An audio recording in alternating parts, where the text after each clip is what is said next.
What's up everyone, Mike here. So hanging out outside today, doing a little work on the steam barrel, and I just kind of wanted to give you guys an update on how my sterilization system and everything, how the trial run worked with it. And I knew it would go really good just because it's very minimalistic. Like I said, I'm just using a 55-gallon drum inside as a boiler with two 4,500 watt hot water heater elements. Here's just a little clip of the boiler I've got inside the farm there in that back room. And you can see it's just a 55-gallon drum, and I've got it all the way filled up there, and we got a rolling boil going on there. It works real nice. And I didn't even put a float valve in it. I was basically just running it to see how much water I would consume. And because I've had setups exactly like this before, actually a slightly larger one even. And I had a float valve in that one though, and I had it in a garage. So we just let it run pretty much all the time. Now this one I was checking it, and I can go 24 hours basically without having to fill it up. So if you want to run it longer than 24 hours without filling it up, you need to put a float valve in these things. But otherwise, if you just want to run it 24 hours, check it, fill it up, you're good to go. And I'm going to keep mine as is for right now, and I'll let you guys know if we modify anything in the future, if I decide to add a valve in, but right now I'm not going to do it. But today what I'm going to do, since I told you guys, oh boy, I got a propane tank there, almost fell over my propane tank. Just so you guys know too, I'm not using that propane to sterilize or anything like that. That's for cooking. But I said I was going to put a T on here, okay? And that's going to allow for the steam to just distribute a little better throughout this trough here. So we're going to add a T on today. And this is PEX, okay? PEX is super easy to work with. So if you've never worked with PEX before, just watch this and you're going to learn pretty much all you need to know as far as working with basic PEX. It is a great tool on the mushroom farm because you can like snake it around everywhere, and it holds. A lot of people wonder, is it going to hold up to the temp of the steam? Yeah, it holds no problem. I've used this PEX for years like this, never a single issue, okay? Now, one thing I said I was also going to do, I said I was also going to drill some holes in my tank. And right now I got snow and I got ice in here, so I'm going to knock the snow and the ice out of my tank, and I'm going to drill some holes in that, and then we're going to put the T on the end of this PEX line, and then I'll get back to talk with you guys, all right? Here we go.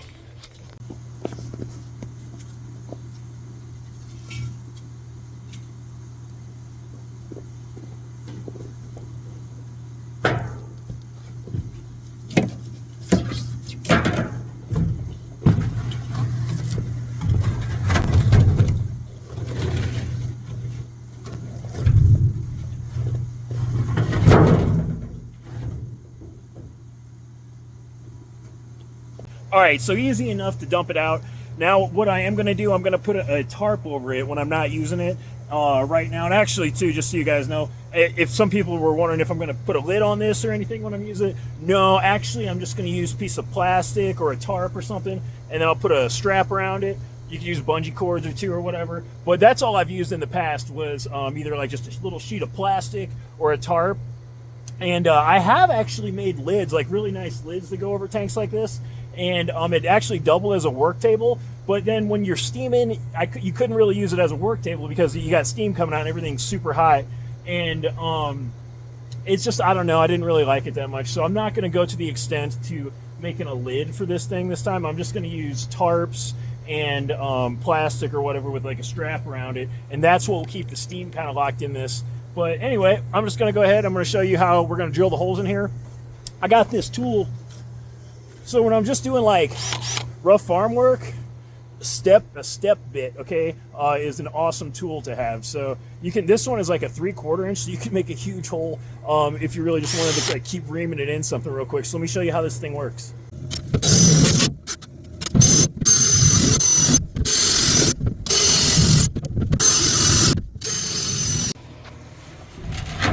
Here we go, guys.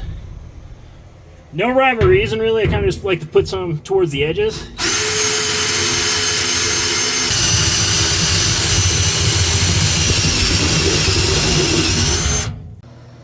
All right, so I got the holes drilled in there, and it looks pretty good. I got holes all throughout the trough here, kind of spaced all around it, and that will let any condensate drip out the bottom. Okay, everyone, so right now we're gonna make that T that goes, it's gonna basically come in that hole, and I'm going to make it come right out here just to distribute that steam evenly. So I'm using this PEX tube Same size that's coming out of the building here. 3/4 inch, so I got 3/4 inch T. You can get them in like a big contractor pack like that. There's some bands. These are for the crimps. And then the tools you're going to use. So you're going to use the crimps. You got the cutter, okay? Look at that thing. You ladies out there, if your man's cheating on you, you didn't learn about these tools from me, all right?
Alright, we got that T done. Now let's get some steam pumping out of there and give her a test. Alright guys, so I just got this thing buttoned up out here, and if you look behind me, it is like super white. Like the background has not changed, okay? Like the fog or snow or something is coming in from over the mountains right now, and it's just like super white out here. It's like Planet Hoth, man. So, but anyway, we got this, the T is done, and I'm gonna get some steam pumping out of here in a little bit, and dang, that's hot. So I decided to climb in this thing. Never done that before. Don't know if it was a good idea or not, but it turned out all right. So the steam is definitely effective. And let's just talk about this a little bit. So expect sometime within these next few days, hopefully we'll be loading this tank up. We'll do a full load too, dude. I'll go with the full 1,000 pounds of substrate, and we'll just send it, man. But anyways, thanks for watching, guys. Please drop this video a like. If you have any questions or anything, drop them in the comment section below.